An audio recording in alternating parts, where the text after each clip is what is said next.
گرامی تھے، ان کا نام تھا ابو صالح سید موسیٰ جنگی دوست رحمت اللہ علیہ۔ بادشاہ کے کچھ سپاہی تھے جو مٹکے اٹھا کے جا رہے تھے، اور مٹکے تھے شراب کے بھرے ہوئے، مٹکے اٹھا کے جا رہے تھے۔ حضرت سید محمد موسیٰ جنگی دوست رحمت اللہ علیہ بھی قریب سے گزرے۔ یہ کیا ہے بھائی؟ بدبو سے سمجھ تو گئے، تصدیق کے لیے پوچھا کیا ہے؟ انہوں نے کہا جناب یہ بادشاہ کا سامان لے کے جا رہے ہیں۔ آپ تو جھنڈے والی گاڑی کو ویسے نہیں نہ پوچھ سکتے، سوال ہی نہیں پیدا ہوتا۔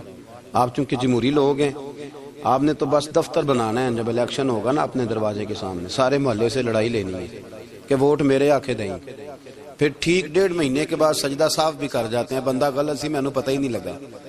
تو یہ پہلے سوچنا تو تھوڑا سا صحیح، بلا وجہ الیکشن تو روز کبھی کبھی آئے گا، تو ہم نے ایک جگہ تو روز رہنا، ایک دوسروں سے جھگڑے کرنا اور معاذ اللہ تعالیٰ غیبتیں کرنا، عزتیں اچھالنا، یہ مسلمان کا شیوا نہیں ہے۔ حضرت غوث پاک کے والد نے پوچھا کیا لے کے جا رہے؟ بادشاہ کا سامان ہے جی۔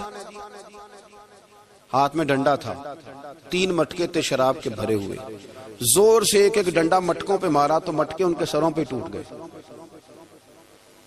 بادشاہ سلامت، ہم سارے تقریباً بادشاہ سلامت ہوتے ہیں، یہ کسی کی جرت ہے مطلب میرے گھر کے معاملے میں مداخلت کرے، اور پھر بادشاہ ہو۔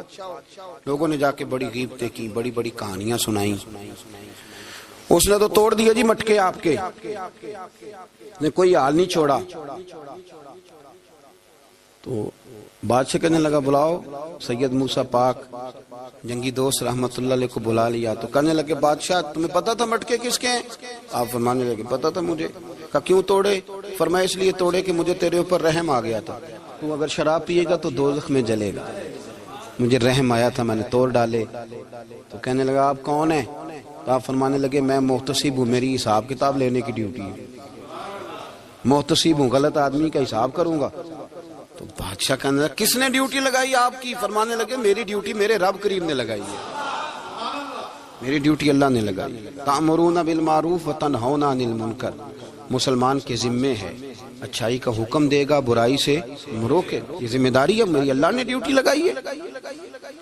بادشاہ پہ اتنا روب طاری ہوا کہ کہنے لگا حضور آپ کی بڑی مہربانی، آپ نے یہ کام کیا۔ کہنے لگا جناب اگر آپ اجازت دیں تو میں بھی آپ کو محتسب نہ بنا دوں، آپ میرے وزیر بن جائیں، کوئی بندہ اس طرح کا کام کرے تو اسے روکیں۔ تو آپ فرمانے لگے نہیں، تو اپنی نوکری سنبھال کے رکھ، جسے اللہ ڈیوٹی پہ لگائے اسے پھر بندوں کی ڈیوٹیاں نہیں کرنی چاہیے۔ یہ احساس اللہ نے انہیں دیا، یہ شان رب کریم نے عطا فرمائی۔